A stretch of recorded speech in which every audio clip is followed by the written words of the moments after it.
2012, 2016 और 2020 के ओलंपिक हुए। 3 ओलंपिकों में क्यों नहीं तो ट्रायल का ठप्पा थोपाया। आप कुश्ती के मालिक थोड़ी बन गए। इस ब्रजभूषण को जब तक सलाखों के पीछे नहीं भेज लेंगे ना, जब तक नहीं उठेंगे।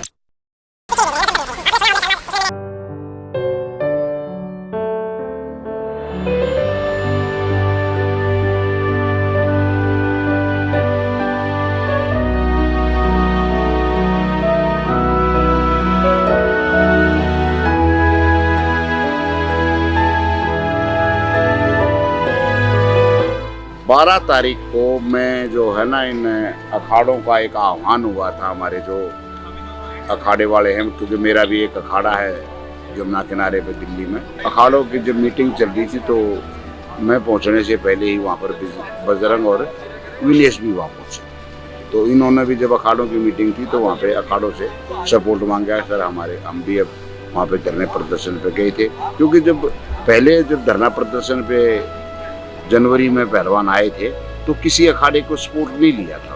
अखाड़ों की मीटिंग थी, उसमें ये भी अपनी एक समस्या लेके पहुंचे। तो सब अखाड़े वालों ने बताया कि भाई आपकी ये समस्या है, तो आपने पहले तो हमें कभी साझा नहीं की, लेकिन आपकी ये समस्या है तो हम आपके साथ हैं।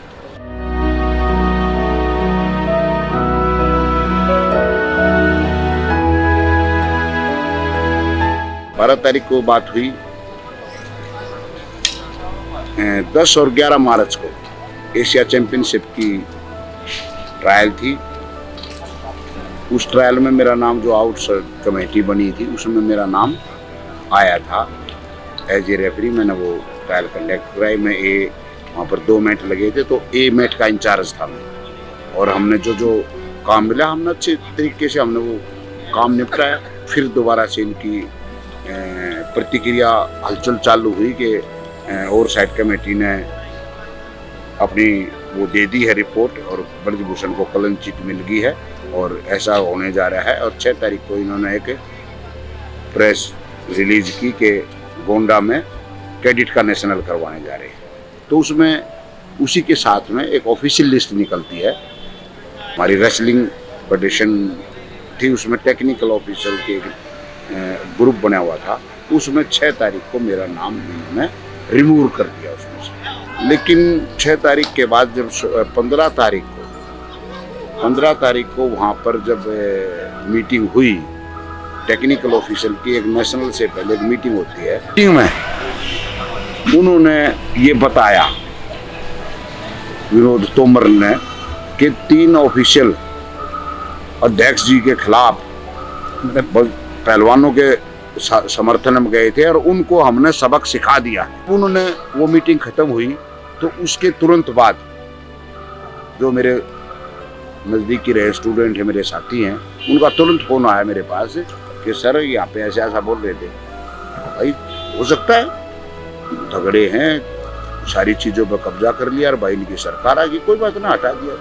लेकिन वो इस तरीके से हटा नहीं सकते, अपनी एक दादागिरी दिखा नहीं सकते। मैं ये फेडरेशन बनी उससे पहले इंटरनेशनल रेफरी हूँ। 2007 से मैं इंटरनेशनल रेफरी हूँ और 2013 से मैं कैटेगरी 1 रेफरी हूँ। ये कैसे? चलो भाई कोई बात नहीं।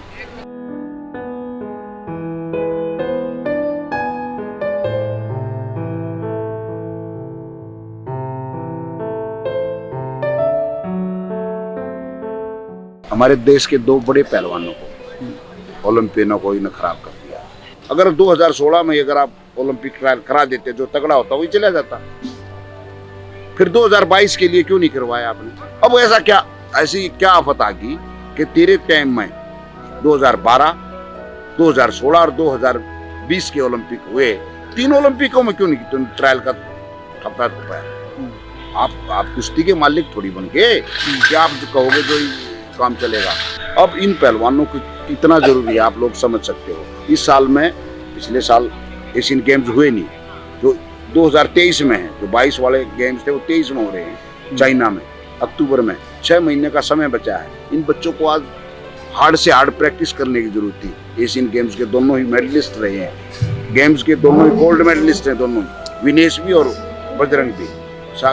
साक्षी का भी ब्रॉन्ज मेडल है गेम्स में, एशियन गेम्स में। कितना जरूरी साल है। और उससे भी जरूरी 2024 के ओलंपिक की क्वालिफाई की वर्ल्ड चैंपियनशिप है, उसको क्या पता। ये रोडों पे धक्के खाने के लिए, रोडों पे बैठने के लिए मजबूर कर दिए।